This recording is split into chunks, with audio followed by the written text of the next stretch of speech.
돈만 있으면 넓은 데 살아야죠. 2명이 결혼하는데 애기 1명을 안 낳습니다. 대중이 원하는 걸 따라가야지만 돈을 법니다. 20년간 가격 움직임을 비교를 해봤습니다. 안녕하세요. 부동산 컨설턴트 개천고 노선생입니다. 여러분은 몇 평대 살고 싶으신가요? 저는 대형 평수 살고 싶습니다. 돈만 있으면 넓은 데 살아야죠. 하지만 내가 원하는 게 중요한 게 아니죠. 대부분의 사람들, 대중이 원하는 걸 따라가야지만 돈을 법니다. 그동안의 국민평형은 몇 평대였나요? 전용 84인 34평이 국민평형이었습니다. 하지만 향후 20년간 이 평형대가 대세가 될 겁니다. 그동안의 고정관념을 버려야 됩니다. 앞으로 대세는 전용 59, 20평대가 될 겁니다. 자, 이유는 4가지 들겠습니다. 첫 번째, 제가 얘기하는 게 아닙니다. 우리나라 최고의 대학인 서울대 김경민 교수님의 발표에 의하면 전용 59, 25평이 안정적인 가격 흐름을 보였다는 게 발표의 핵심입니다. 연구 대상은 우리나라 부동산의 바로미터인 강남, 도곡렉슬의 전용 59와 전용 84의 20년간 가격 움직임을 비교를 해봤습니다. 의외의 결과가 나왔다는 거죠. 전용 59가 하락기였던 2010년부터 2012년까지 거의 정체였습니다. 반면에 국민평형인 전용 84는 10%에서 20%가 빠졌습니다. 여기에서도 전용 59가 안정적인 가격 흐름을 보였습니다. 그러면 상승기에는 어떤가요? 대부분 우리가 알고 있는 전용 84가 훨씬 더 많이 오를 거다. 이러한 고정관념도 깨졌습니다. 전용 84가 먼저 오르는 것은 사실입니다. 하지만 2021년까지 봤을 때 누적 상승률은 전용 59와 84에서 차이가 없었습니다. 결론입니다. 이번 발표 자료에 의하면 전용 59와 84가 상승률은 비슷했다. 하지만 하락기였던 2010년부터 2012년에는 전용 59가 가격 안정성이 있다.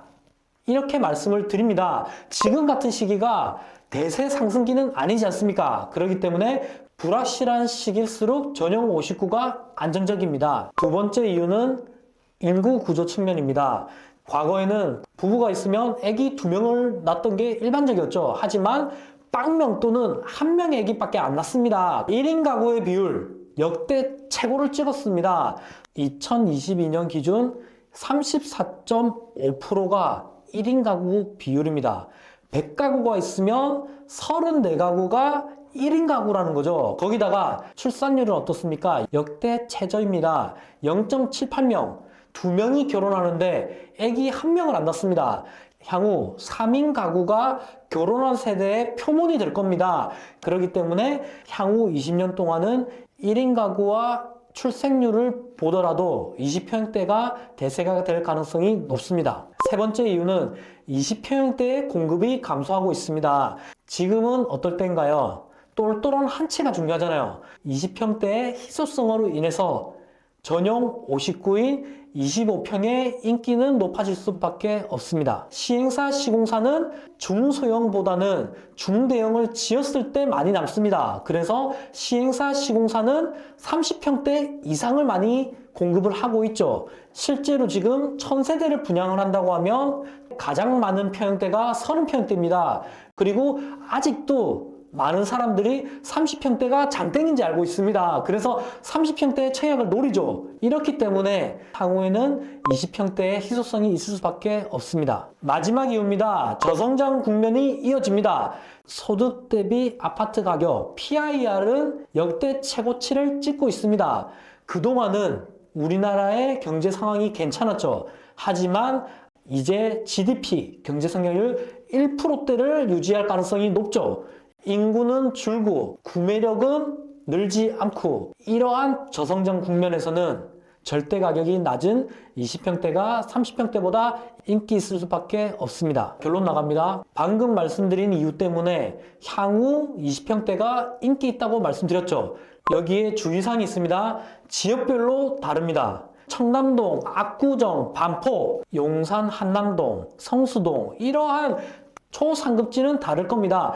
부자들은 넓은 데 살아야 합니다. 강남 핵심 지역에서는 30평형대 중형입니다. 40평대 정도 돼야 국민평형이죠.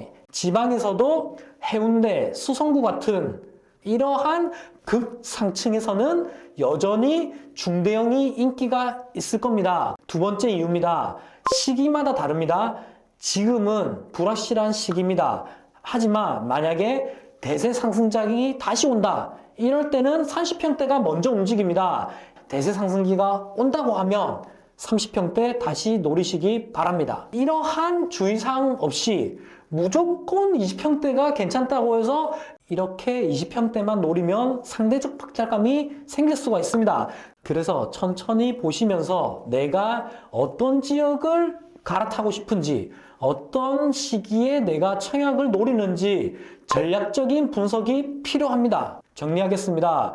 그동안의 국민평형 34평 잊으십시오. 대다수의 동네, 일반적인 동네에서는 앞으로 20평대가 대세가 될 겁니다. 20평대 안정성이 있습니다. 인구 구조에도 잘 버틸 겁니다. 정말 최상급지가 아닌 이상 20평대 환급성도 좋을 겁니다. 이러한 이유 때문에 앞으로는 20평대를 주목하시기 바랍니다. 오늘 영상 봐주셔서 감사합니다. 영상이 좋았다면 좋아요, 구독, 알림 설정까지 부탁드립니다. 아침 저녁으로 싸늘합니다. 감기 조심하시기 바랍니다. 다음 영상으로 만나요. 빠잉.